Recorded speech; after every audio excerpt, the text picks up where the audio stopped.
Thank you very much for coming here today and also support JABSOM, the medical school, but also Cancer Center, which I have been involved for about 20-some years. And I decided that some of my mentee come back to shoulder the treatments and the clinical care of patients with liver disease at Queens. So I kind of relieved that job and went to Kailua to become a country doctor. But my mission is still taking care of my patients. And before I start, on the last page, the last of the second page, it is my thought about liver, both its health and the disease, and how, really in a very plain language, how to take care of the liver. And it's a very resilient organ, and we just have to take good care of it before we lost the function of the liver. And so today's talk is about common liver disease, but I also want to address the health, how we take care of the liver. And I think that was the joke. Okay, where are we going? Am I touching the wrong?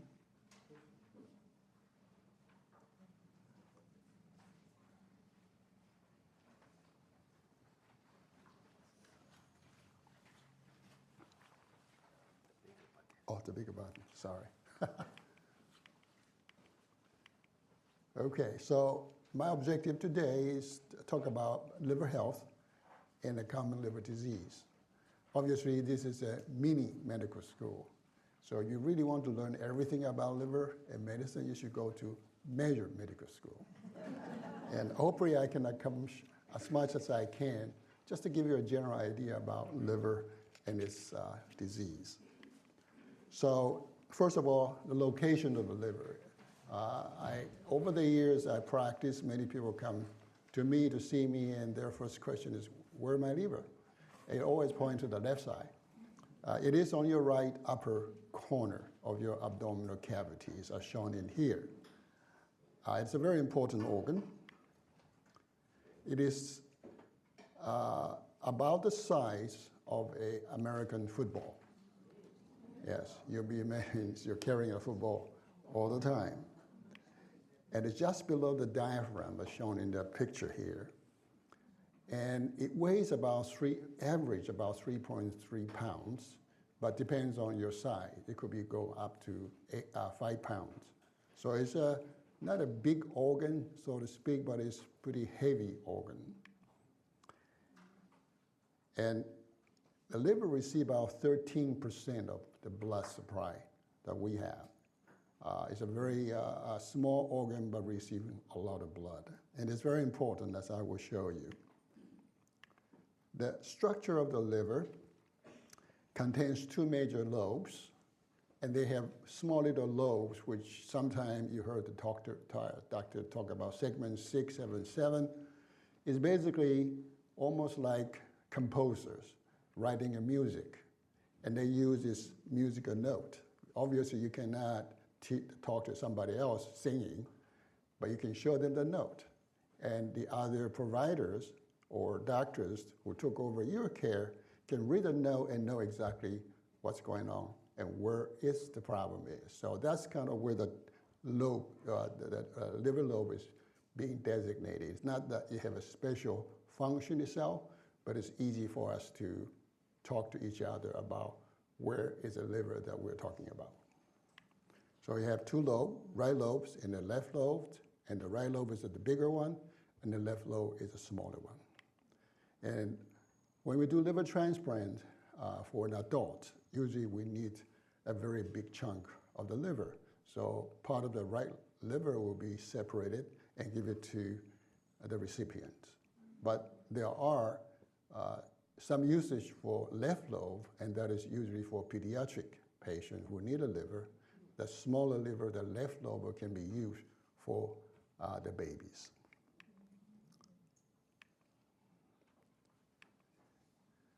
So like I mentioned, about 13% of the blood supply comes to the liver. And the blood supply, a liver is very unique. They receive dual blood supply. On the graph, the red color means arterial blood. And it's come from the heart. They go through the aorta, which is a major highway for the blood flow coming out of the heart. And then they will branch into a smaller branch called hepatic arteries. That blood is very oxygen rich, and it provides about 25% of the blood that flows through the liver. On the other side, you see the blue-colored vessel, that's veins. And the veins actually only get out of the organ, they don't go into the organ, but in this case, on the lower end, you had a portal vein, which is a blood that very rich in nutrient and also toxin in that matter. And they receive all the blood flow through the digestive system. So it could be stomach, pancreas, gallbladder, small bowel, intestine, all those blood flow through there would end up going into the portal vein. And that vein will then go through the liver, and very importantly, they got processed. Whatever's inside the blood will be processed so that they will become friendly going back to the heart. So that is where the liver is working, is very unique and have a true blood supply. And that particular blood supply in the vein is about 75% of blood flow. So anything we eat or we drink had to go through the liver. It's just like a custom service for anybody coming from outside. And this is another look of the liver from below. I just want to show that the blue was the hepatic vein. That's where the vein flowing, blood flowing through the liver would go back to the hepatic vein and went back to the heart. The red is the arterial blood that I showed earlier, and they supply to all the lobe of the liver. And the smaller blue vessel is portal vein, which is a very important vein, as I mentioned. A lot of blood will follow through here. Then there is another structure that is in green, is bile. So the liver produces bile, which would then drain into the bile ducts, store in the gallbladder, and when we eat food that needs digestive process, that the bile will come out and drain into the small bowel. And I'll go into a little bit detail later on. So the function of the liver, with so much blood supply, the function of the liver is very important.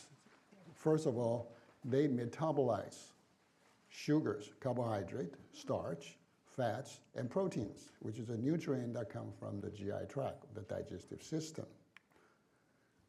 I've shown it here, and it removes the toxin inside the blood because it goes through the GI tract, it can go into the liver. They don't want any of those toxins to go through the liver and enter the general circulations. So you can imagine when the liver is not working, you got all sorts of junk going through the liver without being detected and removed. And that creates a lot of problem for a person who have liver disease. The liver also stores vitamins because vitamins is something we don't make. We had to come out from outside, and mostly from vegetables, fruits, and the food, and they will come to the liver and being stored inside. And when we need it, you come out and then distribute to different locations. Minerals, the same thing, and the food molecules, the same thing. And it would excrete biles, and the biles is a very important part of the liver functions because if you become dysfunctional, the bile will stay in the system without being excreted. And what happens is people get yellow jaundice. That is the result of the bile being not excreted. And in the bile, it contains cholesterol, some of the waste products that the liver says we don't need it, get it out. And then some of the bile salts. And they will flow through the bile duct, get into the intestinal system. And the liver would convert the sugar. If we have eating something sweets, we use some of them, but some of them we don't use, had to be stored. And that's where the liver store them in the form of glycogen, which is a multiple sugar packed together and store them in the liver. When our body need it, when we're starving, first you come out to help and distribute the sugar around through the blood supply so we can use it. So it's more like a modulating effect. So you can see how liver can work so many different things at the same time. And they also produce a coagulation factor called prothrombin, which is very important, is one of the components in our blood. One is a substance called prothrombin. The other is a growth factor that stimulates bone marrow to produce platelet, which is a blood component, very important for blood clotting. And they filter blood, as we already know. So all these function, there was a basic units. The majority of the cells in the liver is called hepatocytes. The other one is the front. They pick up things, as I mentioned earlier, and they also store things as the function. And they also manufacture proteins, manufacture certain hormones that our body need, and the clotting factors. So you can see how important the liver is. So this is what I mentioned early. I want to go a little bit more detail about bile because jaundice is a manifestation that many people notice right away if somebody have trouble with the liver. So the bile contains a pigment we call bilirubin, which is a breakdown product of red blood cells. Now our red blood cell goes through the cycle or life cycle about 120 days. They were born and then eventually die. When they die, when they become too old, they dysfunction, they release those pigments, and that's bilirubin. The pigment has to be recycled. The way we recycle is that liver will pick it up. Then they process them into a substance that can be absorbed, can be delivered very easily rather than a big molecule. What they do is they formulate inside the liver cell that I mentioned earlier, hepatocytes, then they excrete it into the bile duct, from the small little bile duct to the big bile ducts, and eventually store inside the gallbladder, the big red blob in the middle of the picture here. And I'll show in a minute the more zooming pictures. But this is important here because when we have food, particularly with some fat and some proteins, the gut would deliver a comment or hormone into the gallbladder until the gallbladder squeezes. And then the bile would then squeeze out through the bile duct into that circle there that show. Let me see, I think I may be able to,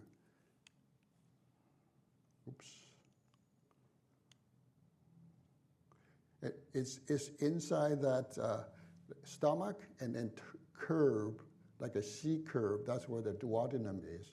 That's where the bile duct come down. Bile fluid came down. There they mix with whatever we eat to make it easy to be absorbed. So that's very important. And then the waste of the bilirubin to the bile would have to go down the drain into the further down the small intestine, get reabsorbed and recycled, and going back to the bone marrow to use it for another generation of red blood cells. So our body is very economical, very efficient, and they don't waste anything that is not necessary to be wasted. And this is a better picture here. You see the small little bile ducts that was the uptake of the bile that would drain into a bigger bile duct and then drain into the gallbladder, and then they come out from that duodenum, which is a small intestine, where they mix with the food that we have to make it digestible. So that's about health, general health about liver. Then we are going to talk about liver issues. You don't really want to hear your doctor tell you, hey, you got a liver issue here. And that is quite common from my patients. So the condition that can make liver sick are listed in here. a big number of things that can make liver unhealthy. It could be genetically, there is a gene problems or mutation that caused one of the process not working and causing the liver disease, or there were infections like viral infection, bacterial infection, fungal infection, or parasitic infection. And autoimmune liver disease is a condition where our body's immune system, for reasons we don't know, starting to attack our own tissue. It's just like our police officers, which should be friendly to us, they suddenly decided you are from outside and attacking them. And that's called autoimmune. Auto means self. So the self-immune system that attacking your own and causing this autoimmune liver disease. I just want to mention one thing, and that's on my own thought, because patients who have autoimmune disease or autoimmune disease that involving the liver, thyroid, and other organ, if you look at the differences between male and female, it's predominantly female. And the reason, I think, because female, if you look at the chromosome, they have 2 X chromosomes. And men have only 1 and 1 small little y. And I believe that extra X is important for immune protections, because female usually have a lot of encounter with foreign proteins, or foreign invasion. So they have to have a very strong immune system, make them stronger. The problem is when they go out of the control, it start to attack their own tissue, they become autoimmune disease. So that's my own take. There's no science behind it, but the only thing I can think of why the woman is having had more problem with immune system than the other, because I think it is a very strong, so we call woman is a stronger sex. There's no,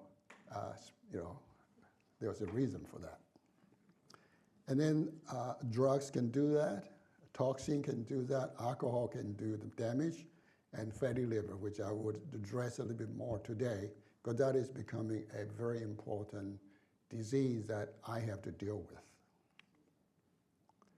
Now, so just to summarize, these are the list of the liver disease that seem to affect us.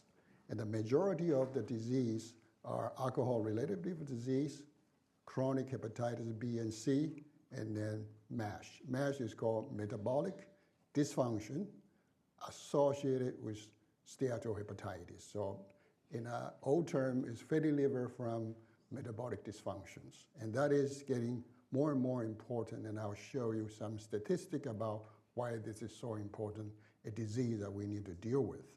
And then there's autoimmune disease, drug-induced liver injury, and combination of more than one. The person could have viral hepatitis plus fat. A person have fatty liver disease plus drinking alcohol that cause more damage. So it's a lot of factors can be combined together. And these are less common. I'm not going to go through it. It's just less common disease. You can read about it, but some genetic disease and some autoimmune disease. Now, just very briefly to talk about viral hepatitis.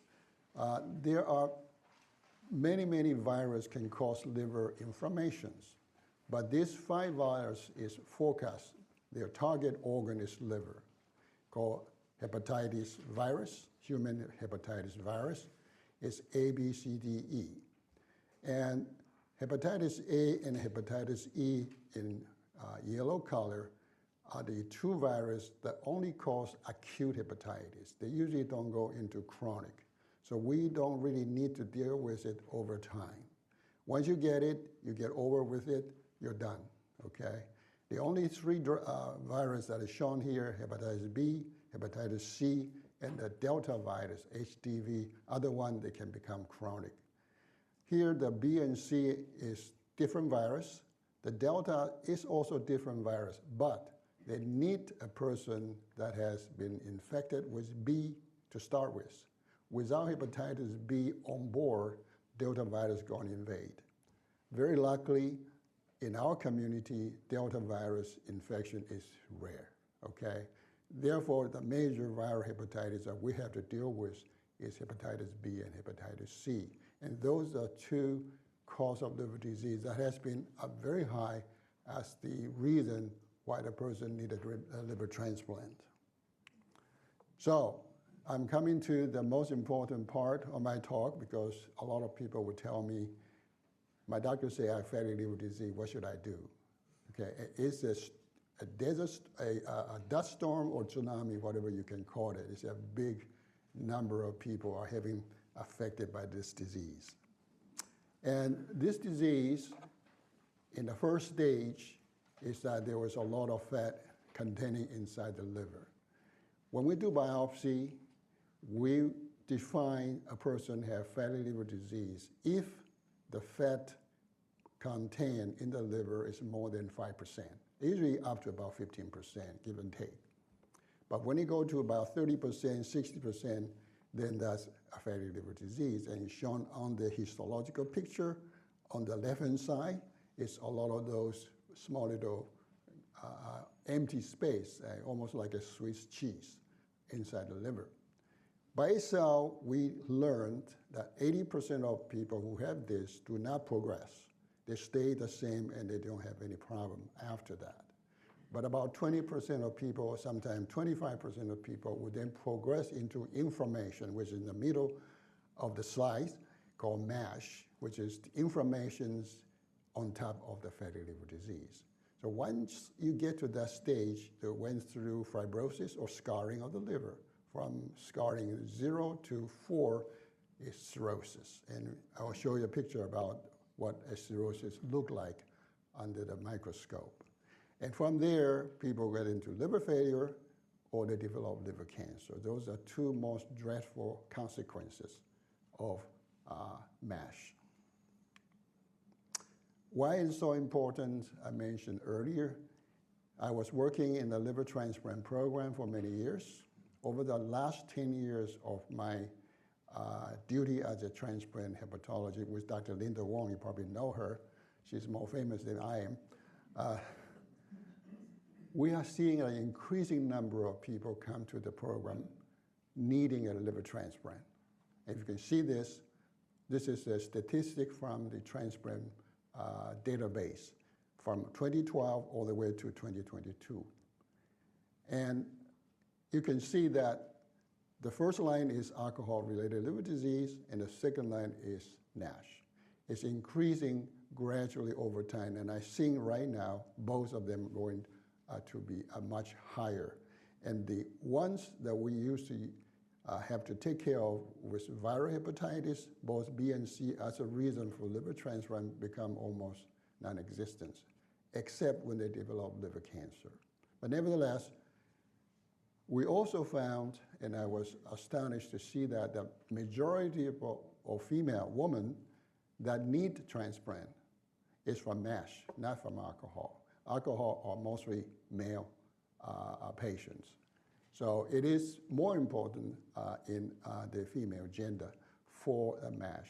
And we see a lot of people told me that they have been told there were some fatty livers, don't worry about it, you'll be okay.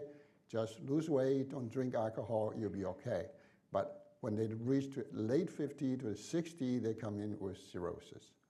And without any symptoms at all in the beginning, but the first time they know that they have bad liver disease is they develop consequences of decompensation.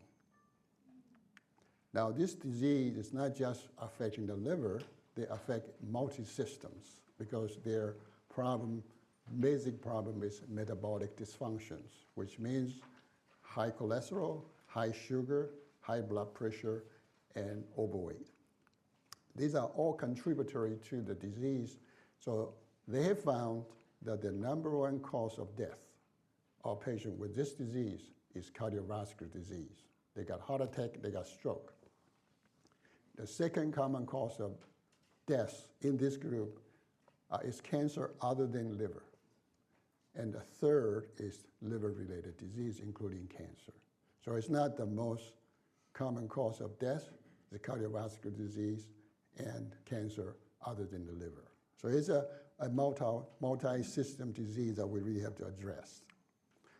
All right, so we're going to talk a little bit more. This is the slides that depict the cirrhosis. You can see that the liver has a lot of blue color thing, that's the fibrosis or the scarring.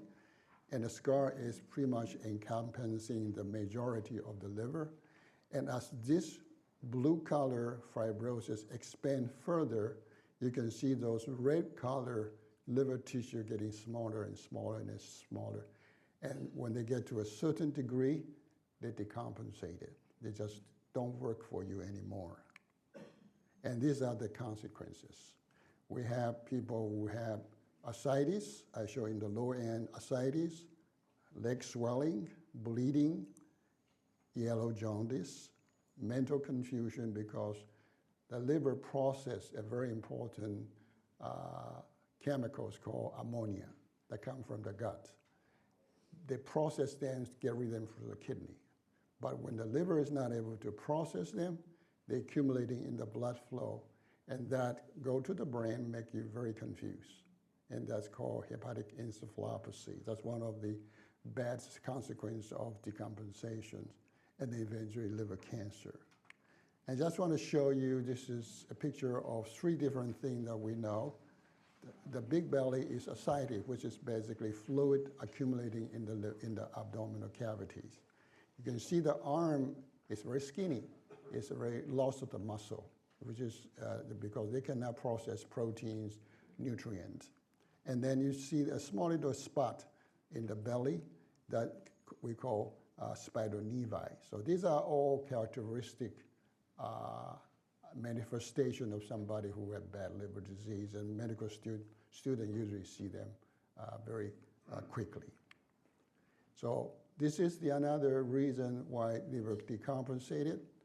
Remember that I show you the blue major vessel that supplies blood from the digestive system into the liver, portal vein. When the liver is very hard, very hardened, the blood that flows through the liver slow. It's like a congestion. And they have to find a way to go back to the heart. And how do they do it? They go through esophagus or food pipe. They go through the stomach, going up the esophagus, and go back to the heart. And when their pressure is going up and up and up, on the right-hand side of the picture, that's when they become very big. Now, varicose vein in the esophagus, just like varicose vein in our legs, they can burst open and bleed. And that's when they have vomiting of the blood. It's a very bad conditions to have. And the next complication is liver cancer. I've shown here. This is a person with viral hepatitis C that developed cancer over years. Okay, so I don't want you to get paranoid because I give you a lot of things that you're going to worry about it. When you go to a doctor's office, you read all the pamphlets, you start to say, oh, do I have that? Do I have that? You take notice, but you don't get paranoid, okay? More important, you listen to your doctor's advice. If the doctor say you have this, you need to do this, I think it's important just to listen to what he has to say. And this is how I deal with liver disease. Thank you very much. Any questions?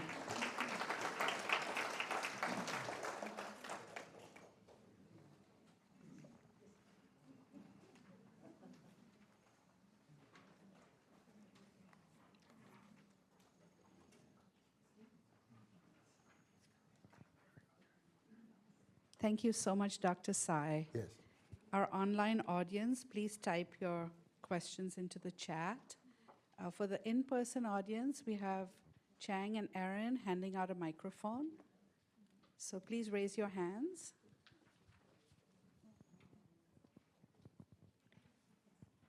How does one test for liver disease if you don't have all those symptoms? What was the question? Oh, how do you test for liver disease if you have no symptoms? Yes, that's a very good question. I think it has to be a routine checkup that you go to, almost like a car when they start to get into trouble. In the beginning, you don't know about it, but you have to go to a checkup, okay, a routine maintenance. And if you don't do that, the result is you'll be stuck in the highway because your engine just starts to burn. So I think you want to know your problem before it becomes a problem. And so a simple test, blood test, is very, very good.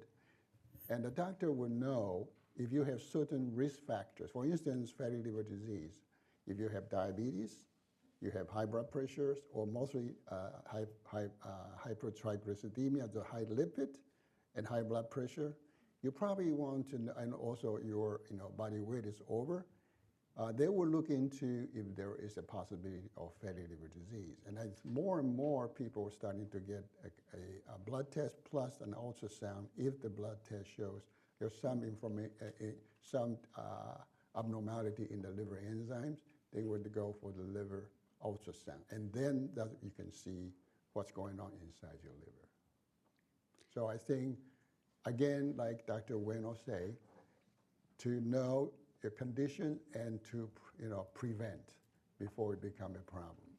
And many of this disease that I just discussed is preventable or treatable or manageable. We have a question from our online audience. I know about Tylenol, but what other drugs or supplements can affect the health of the liver? Oh boy, that's a very big question. Tylenol is a substance that processes majority in the liver by a very special metabolic process. The problem with the liver's capacity is that the enzyme that metabolize Tylenol is limited, particularly if you are malnourished or they'll be using all the time. So if you're taking Tylenol every day with a big amount of dosage, they can empty out all those enzymes.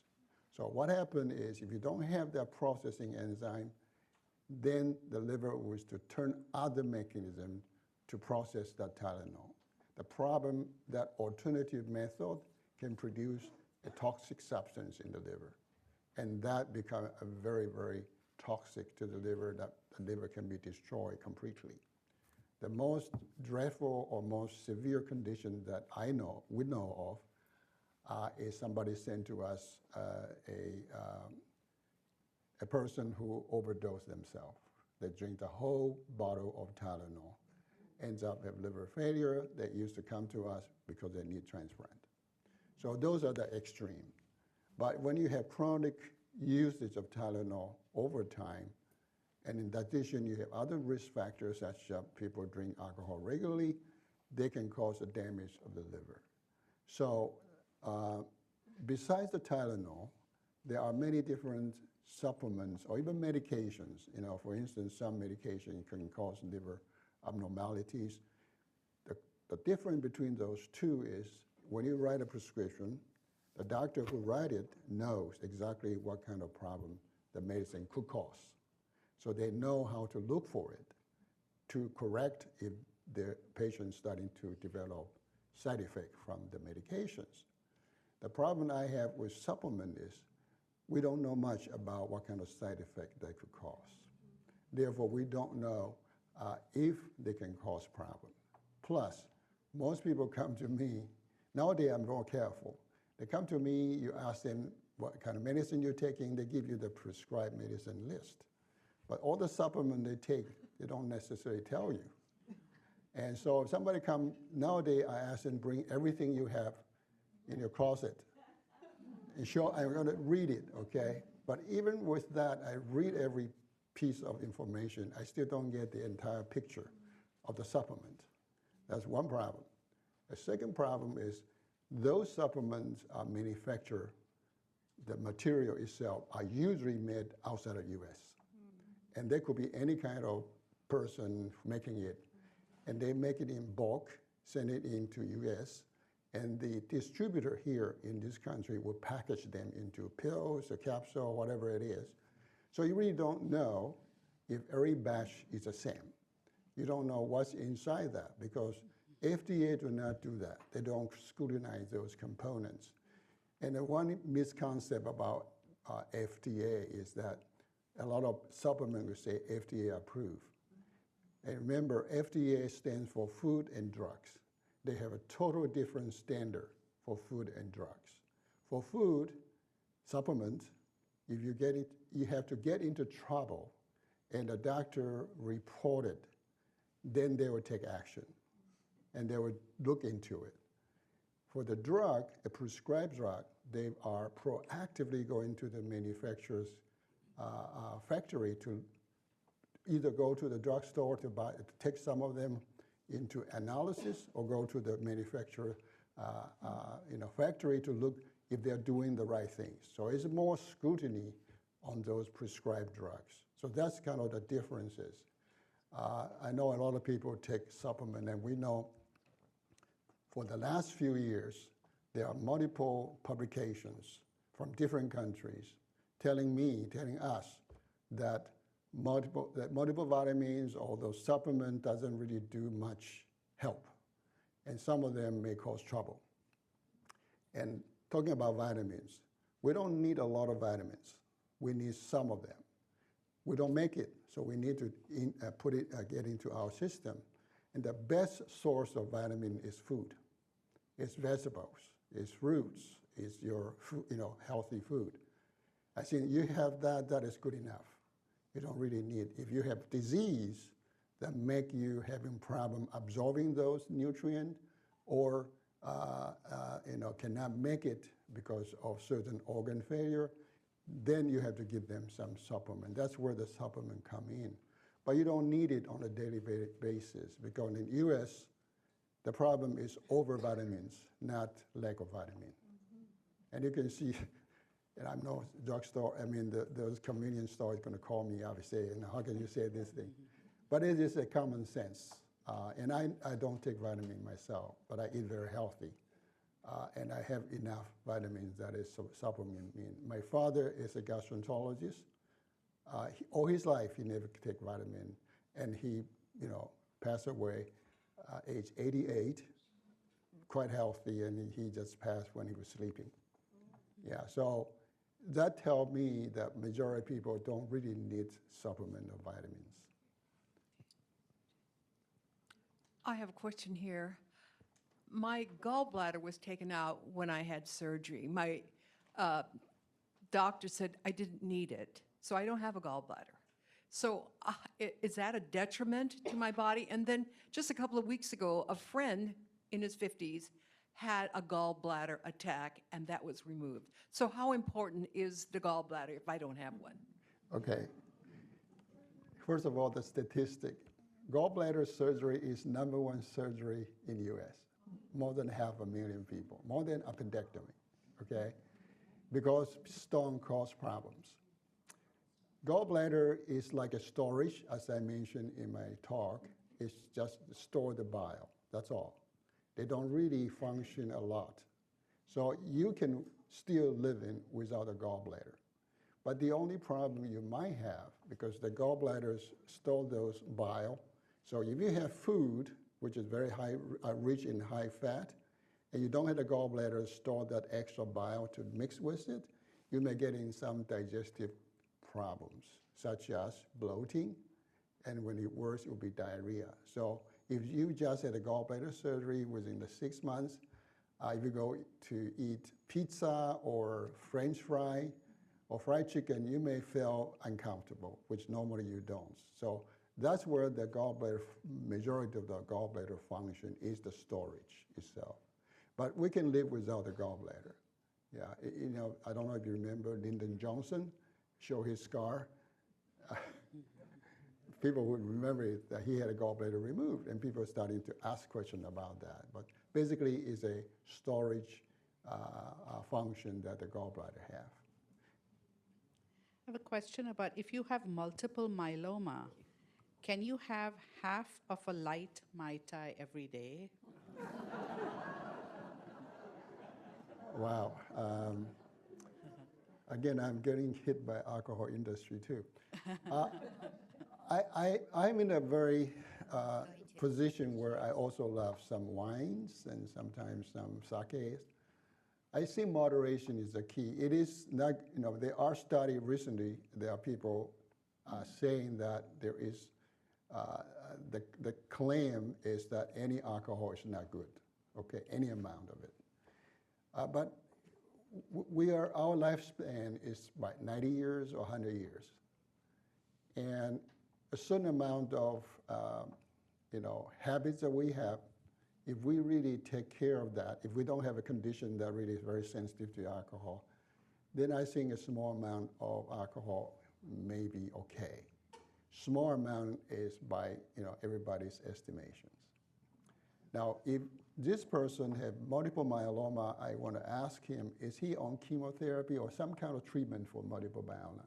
Because if they are on treatments, usually chemotherapy or immunotherapy, I totally would advise no alcohol because you interfere with the drug effects, and many of those drugs metabolize through the liver.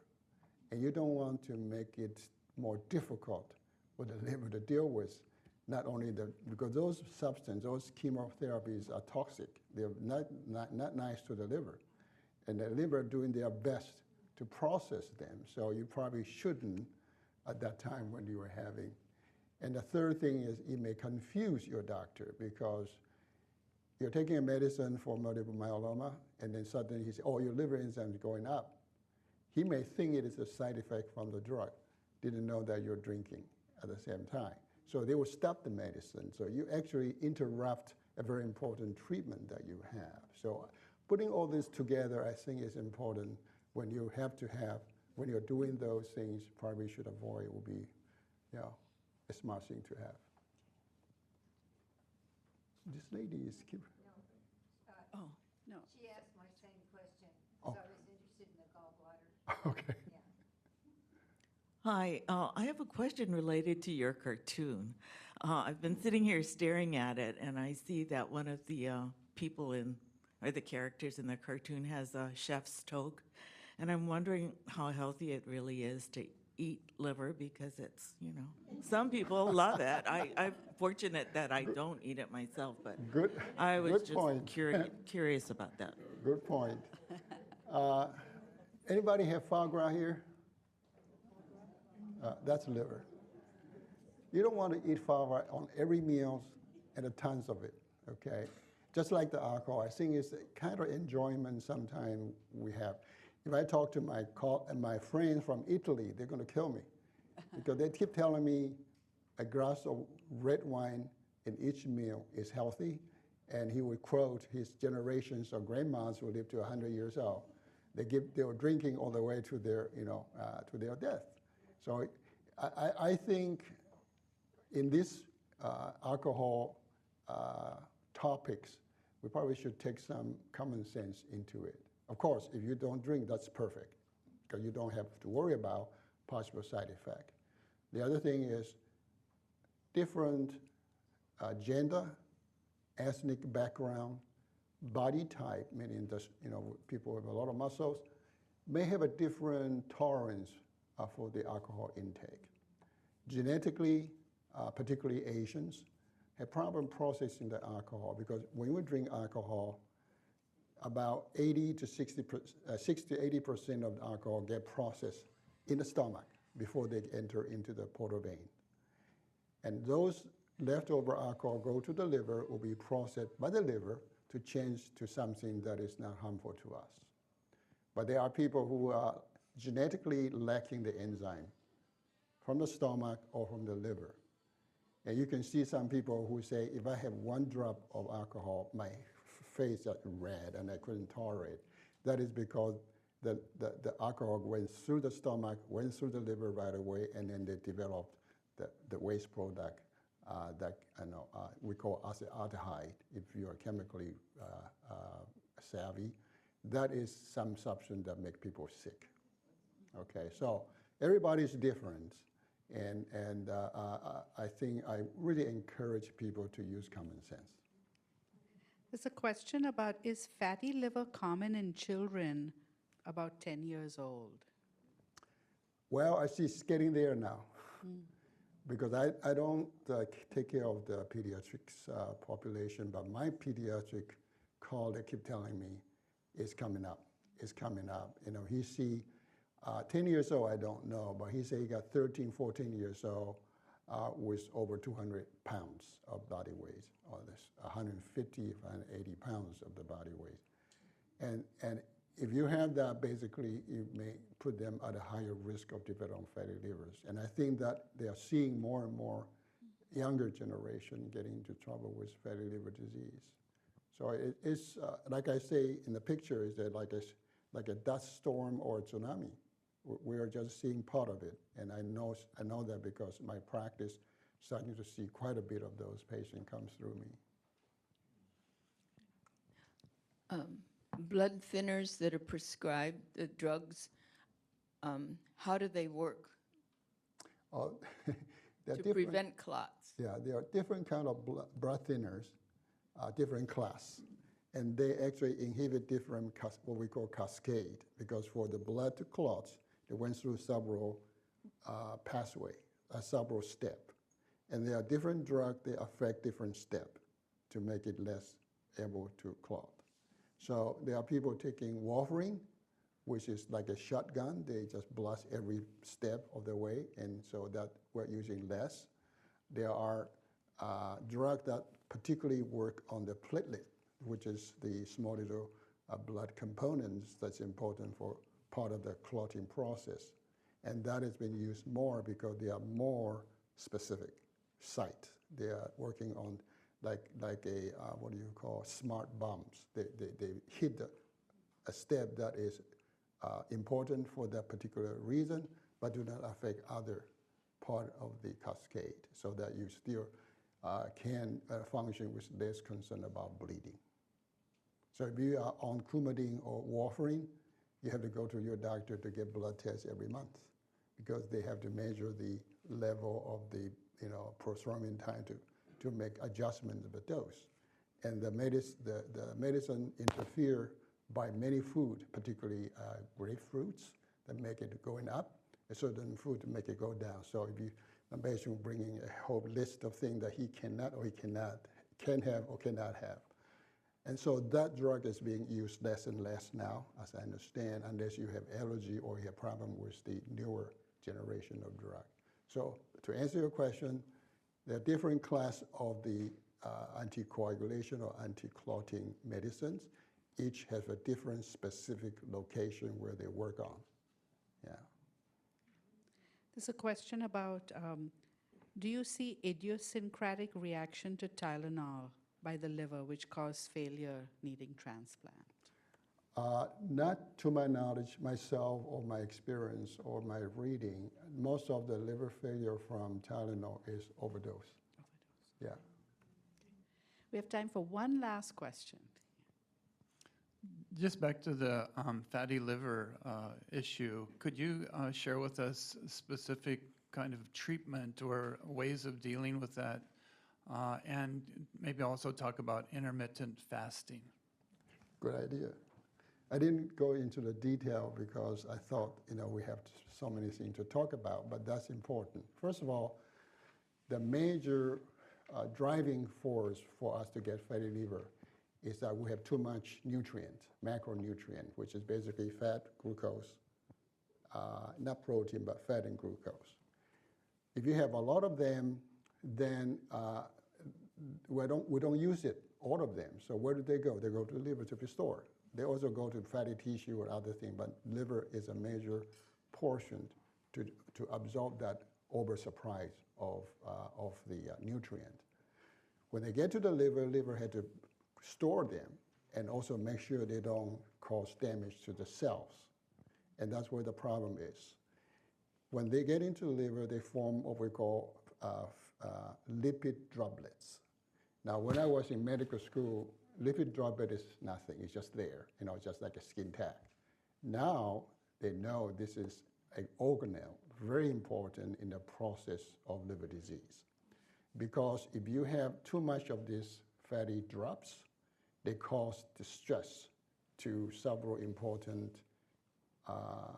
mechanisms inside the cell. One is called mitochondria, and one is called endoplasmic reticulum. These are very important functional components of the cell to process a lot of nutrients. But you start to overwhelm them, they're stressed, then they start to get damaged, and the damage will invite scar tissues. Inflammation, scar tissue, and that's where the whole process that I mentioned, when you get to inflammation, MASH, then you start to get fibrosis. So that's a whole process of the fatty liver disease. One of the important part is that when in the liver, when they process those fat, which is called lipolysis. Now, we have found in recent years that people who have fatty liver disease have a decreased capacity of a very important receptor. It's called thyroid hormone beta receptors, which is very much specifically located inside the liver. Their function, once it gets stimulated, is to make the lipolysis or metabolize the fat more efficient. We found that many people who have fatty liver disease had problems. That receptor is not working in its capacity.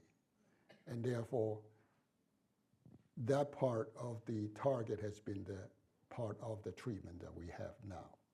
But to answer your first question, that is number one, diet and exercise is always the key to resolve these issues.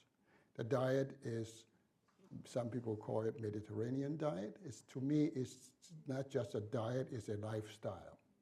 What it is the way you cook your food, the type of the food that you have, vegetable and fruits, and avoiding the meat. But the third component of the Mediterranean diet style is social interaction. So you guys come here today is a very important of lifestyle because you interact. You don't want to sit at home,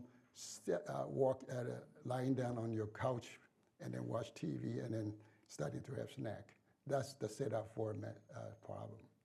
The next question you have about intermittent fasting, there are scientific basis for that.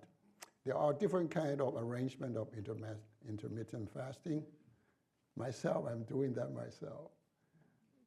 My fasting is 8-hour eating and 16-hour fasting, okay, or eating less. And when I'm in medical school, going to the medical training, we're interns. So we have to get up real early in the morning. I don't know, the current interns, they're so lucky they don't have that kind of lifestyle. I started at 6 o'clock. I have to go to the wall, and the nurse would just hang up all the IVs and the needles that we have to draw blood for the patients. We have to start IV each day. Nowadays, all nurse doing that, or even tech. But we have to do it. And sometimes we have 10, 20 people on our service. And I'm on call, so I have to take care of other people's patients. So I had to do that, so I had to really process real fast. And then by 7:30 to 8 o'clock, the attending doctor come in and we have to report to them, say what's going on with this patient overnight. So all three, you don't have time to have breakfast. What I have is a glass or a big cup of the coffee. And that's my breakfast. And that's what I'm doing nowadays. I have coffee in the morning. And I start to eat from noontime, and I can eat all the way to 8 o'clock at night. That's 8 hours. And then after 8 o'clock, I don't eat. Or at the most, maybe some apple, maybe some oranges. That's it. I think the worst kind of thing that a person have being overweight is we snack after the dinner. That's the downfall. But the other thing important, and I've been teaching my patient, is what we call slow eating. And that's from my observation of my colleagues. You see people, my colleagues are big and some of them skinny. And when you sit down and eat with them, the one who is big, they eat real fast. And people who are skinny, they eat very slowly. And I think that's the key because there is a scientific basis for that. Whenever we eat, our sugar go up, our nutrient go up. But it takes a little bit time for them to reach the level that will go to the brain and tell our brain that it's enough, okay? But in this whole process, take about 10 to 30 minutes. You pack everything in the front and your brain doesn't know you're full. Then when you reach that point, you're overeating. And that's kind of explaining why fast eater is the problem. So that's kind of the, the essence of what I think. So that will fit into the intermittent fasting. That study actually that I learned from is from Japan, where they use the intermittent fasting on patients with diabetes, type 2 diabetes. They were being treated equally, one regular on a diabetic diet, and one had to be intermittent fasting. And then notice 6 months later, they have a totally different manifestation of their diabetes. Dr. Tsai, thank you so much. Thank you for sharing your wisdom and knowledge with us, and thank you for the extensive question and answer, but I think very useful for all of us. So thank you again.